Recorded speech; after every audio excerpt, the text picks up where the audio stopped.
Well, we're going to stick with Wizards and D&D for now, for the moment. They did more things this week. In week. fact, we're going to go a bit Hasbro-y. They did. Well, two things kind of came out. Yes. Over this week, and these came from Hasbro's quarterly earnings call, and the CEO of Hasbro, who used to be president of Wizards of the Coast, is a man called Chris Cox, and he was talking to shareholders and so forth in the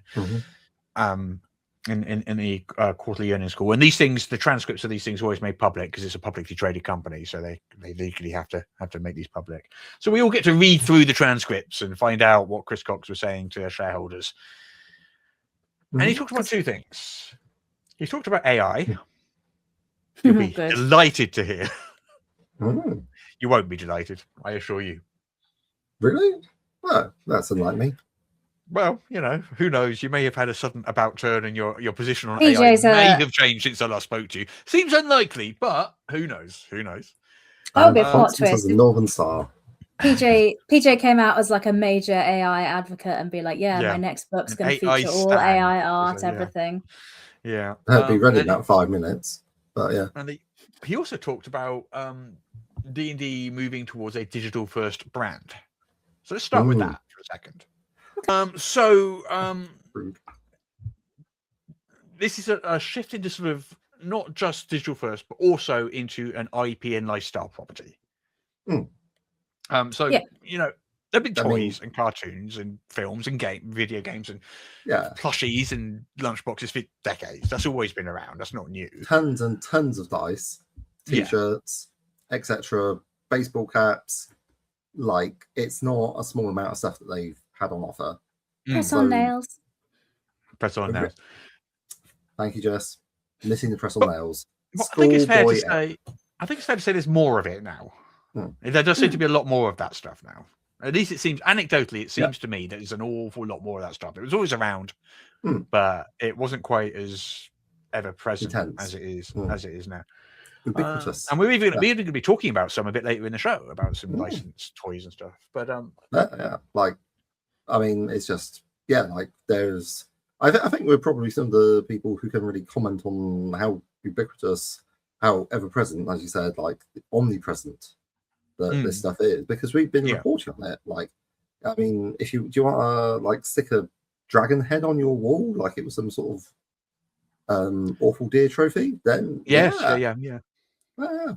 got you covered. Yeah. So talking about Chris Cox, so in the latest earnings call, he says that the Hasbro Wizards and their digital studio teams have delighted more than 1 billion kids, families, and fans. Sounds like a lot, but okay.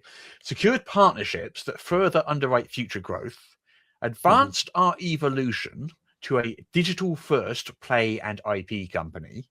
That's the key part. And delivered record profits for our shareholders. So advanced our evolution to a digital-first play and IP company. That's where they're going. That's what they're evolving towards. And that's, what they're clearly stating. That's what they're doing. 1 billion is quite a large number. He's talking about Hasbro generally, so he's talking about toys as well. But you're right, it is a large number. But it's 1 in 8 people on the planet. Obviously not just in the single language, but if we add up all the Anglophone countries, which is, I would say, probably the primary market for D&D, and then we throw in all, all Spanish-speaking ones as well, But I don't believe this is Hasbro as a whole, not just D&D. We're talking Transformers and Monopoly and Pokemon and everything. And Hasbro is an international brand, so they have offices in Europe, so they're in every language. Well, maybe not every, but not anything close to approaching every language, but but it's still a really big number. Like 1,000 million is not a small number. Hundreds of millions, absolutely, could believe, but thousands of million is a lot. That is a big number. But okay, sorry. Yeah, well, specifically, they've delighted more than 1 billion. So every single one of those, they've I don't know how you could tell whether or not the people were delighted, or just mildly appreciative. Well, you know. What's the measure? Yeah. I mean, it's a very strong statement. I mean, for me, delighted implies there's people who are maybe quite content with their purchases. Like, I mean, I suppose that was some stage I must have been delighted by Transformers, but that was probably a while back. Anyway, we digress. Anyway, I've let's been stop delighted by nitpicking and being Transformers in pedantic. my time. Oh, yeah. Yeah. I enjoy a good Absolutely. Transformer from time to time. I would say Not a I Michael Bay haven't. Transformer, I hasten to add. A proper Transformer. I feel the term delighted would be too strong for me. So you are not one of these 1 billion kids, families, and fans. I think so. But anyway, Moving on. They didn't ask me, in fairness. I guess it must be hyperbole, and obviously we do not have room for hyperbole on this show. We never indulge in that. Not at all. What they also said that they currently have at the moment because we know about Baldur's Gate 3, we know about the Netflix show, Forgotten Realms Netflix show, we know about this HBO Baldur's Gate 3 show, which we talked about last week. We know about Honor Amongst Thieves. We know about a few kind of entertainment projects. Yes. Apparently, they have more than 60 in active development at the moment. More than 60 active entertainment projects. I've got no idea what those are. I just managed to name 3, but I'm kind of running out at that point. But more than 60. I guess that would include computer games. So we've got probably another 5 to 10 for PC that are in the way. And I imagine that probably also includes things like the stage shows. Like at, say, Universal Pictures. Yes, I would think. And obviously things that might pass beneath our radar, but would still probably have quite a significant revenue stream compared to effort spent creating them, would be stuff like mobile games. Yeah. An overlooked part of the market, but pretty important, really. Yeah. I mean, entertainment project, I suppose, is a broad tent, isn't it? There's a lot of things that could be books, included in that. Board games. Yeah, books, yeah. No, like easy stuff to get out. Is this still including the Joe? Well, the Joe Ride versus the World says in the chat. Is this still including the Joe Manganiello Dragonlance project? To the best of my knowledge, that is not under development at present. Yeah, but something might be going on behind the scenes, but it kind of fizzled out, that one, as far as I can tell. But hey, who knows? Who knows?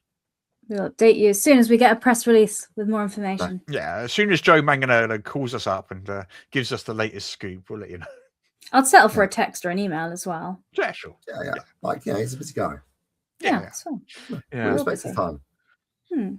So that was the bit about IP, moving towards an IP company, but also there's the digital first aspect as well. So I don't know if you recall that we've reported in the past that D&D digital sales currently make up 60% of D&D's revenue.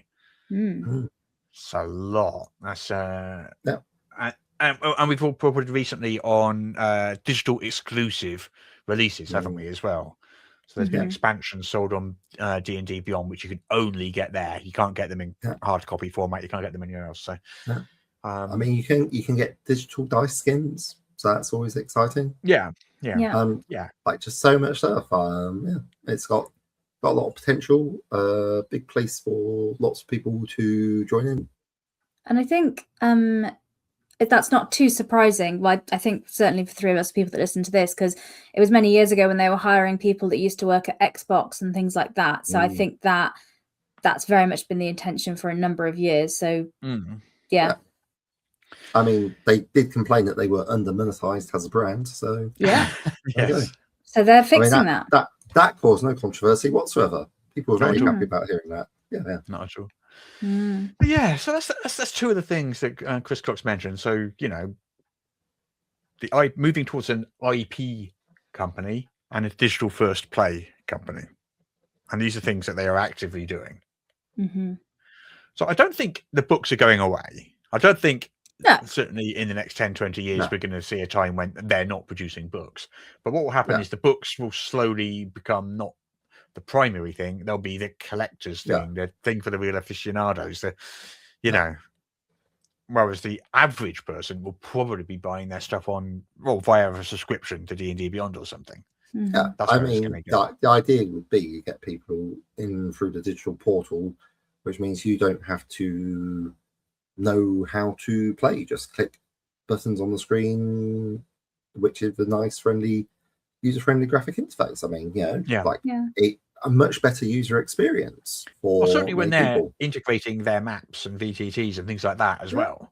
Yeah. So they've got all a one-stop shop, and also they're creating a marketplace and bringing in selected third-party creators into it. So they're creating a one-stop walled garden shop. Yeah. I'm trying to become the Apple of the role-playing world. Exactly. Yeah. I am such a grumpy old person about this because I run a D&D campaign for my 70-year-old father and my nephew and niece who are a lot younger, and they were building characters. They said, "Oh, we'll just use D&D Beyond because that's easy." And I was like, "No, we're doing pen and paper. You need to learn." So I sat and forced my nephew and niece to do pen and paper character creation. And I was like, "Oh, I can tell I'm this grumpy old person." But I was trying to explain to them why it's important that they do that, because then I let them do custom things. And I was like, "So if we're using D&D Beyond, you wouldn't have that option, but I'm going to let you have this cool toy, a custom toy just for you." I mean, in fairness to D&D Beyond, if you're prepared to do the data entry on a consistent basis, you can homebrew your own stuff, I hear. Yes. Unless you want a homebrew class or something, I don't know. Or a third-party class that's outside of the approval garden. Then, But in order to do that, you need to know how it works on the back end to do that. Not just digitally, but also how the game works in order to create your homebrew things. Because if you're going to homebrew something, you need to know how the mechanics work. But anyway, that's my old person soapbox done. I don't disagree. I'm a big believer in empowering players, and the best way I can think to help empower people is to educate them. Yeah. Old-fashioned, I know. Anyway, moving on. But anyway, Russ, as you were saying. Yeah. So the other thing that he talked about was AI. Of course, because these two topics go hand in hand. Oh, absolutely. So it was very interesting. I'll let Russ come back and talk a little bit about what was said about AI here, but I'm going to bring up something that was on my mind that Matt at Mongoose said yesterday in an interview, and obviously we'll publish the whole thing later, but there's a point there that lingers that I'll bring in perhaps when we've talked about it a bit more. But Russ, what did Hasbro say about AI? Foreshadowing. Teaser. It's called a teaser. Thank you. So Chris Cox, we know, is an avid AI supporter and enthusiast. In fact, he describes himself as an AI bull, his own words. Very enthusiastic about it. We've touched on this before, but I remember when we talked about, he said that of the 30 to 40 people that he games with in person, he says he doesn't know a single one of them that does not use AI for either campaign development or character development or story ideas. So he's very, very pro AI. That's a lot of people as well. 30, 40 to 40 people to game with regularly. That's a lot of games in a week. Assuming 5 people per game on average, he's playing like 6 to 8 games a week. Well, I mean, we're assuming that. I mean, nowadays a regular D&D game has 9 or so players. God. It could. Yeah. I find 5 or 6 players is about the limit to what I can offer. Once you've got 9 players, just one round of combat is going to take you 45 minutes. Well, in fairness, I was in a campaign that had we had 8 players, but because life lifed, it was very rare we had all 8 people at the table at the same time. But they were in the cast. But for the weekly game, maybe like 5 people would actually turn up. Maybe he's just running a really big West Marches game, as created by Lane. Exactly, which I'm behind on that anyway. Or maybe by regularly. He's not necessarily saying weekly, is he?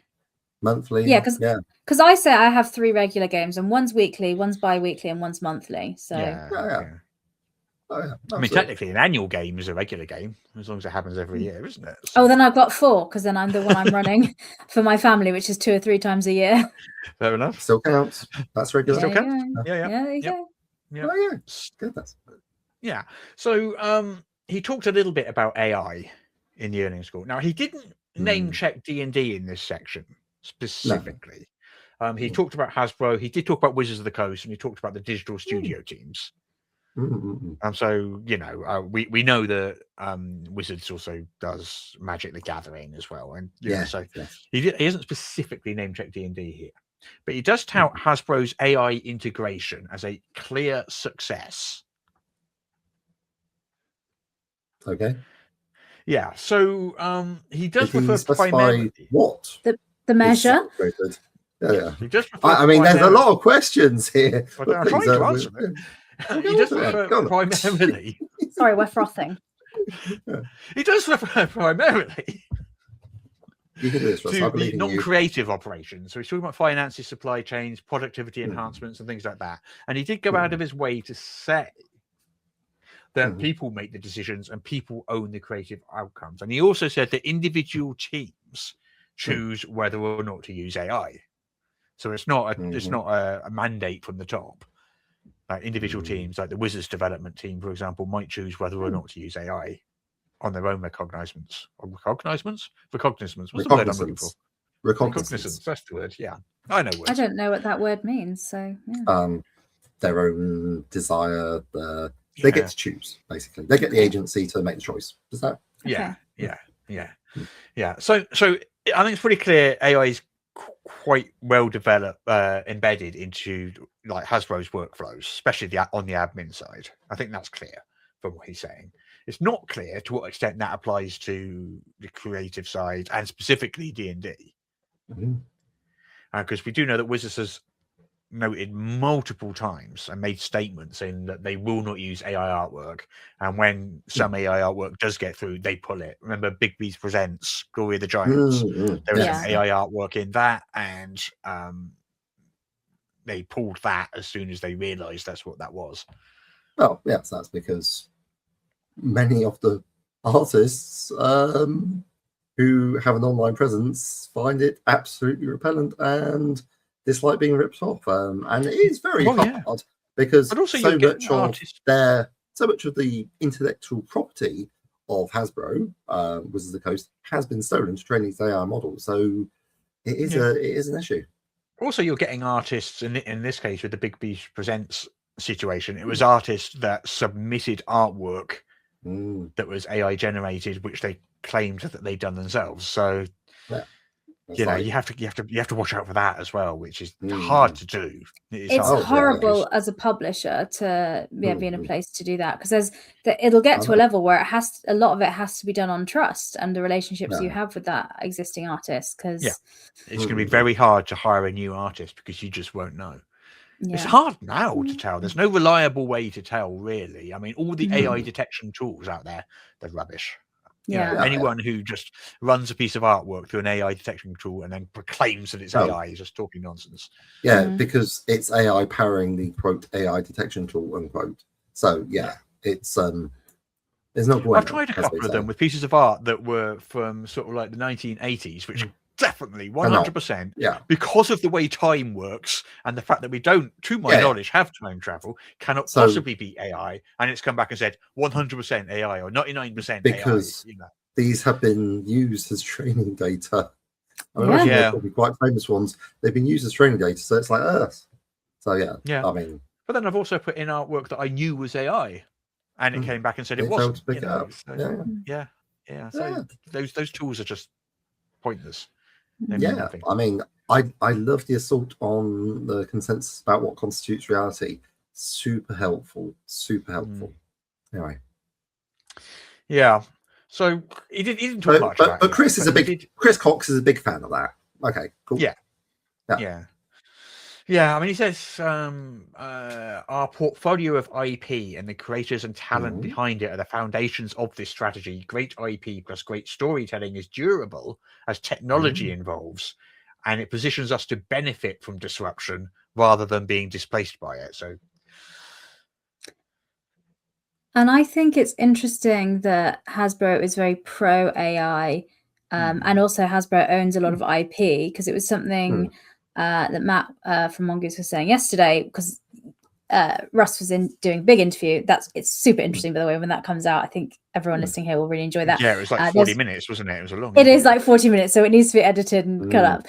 But there was a section on AI, and he had commented that he thinks in the future the way you're going to make money is by owning the IP, because that's people can't make stuff, AI stuff on that. If you own the IP, that's your kind of protection on that. So of course, Hasbro, that has all these IPs, isn't as worried about AI and what that'll do to them, because they can turn stop around. people making stuff at home, though.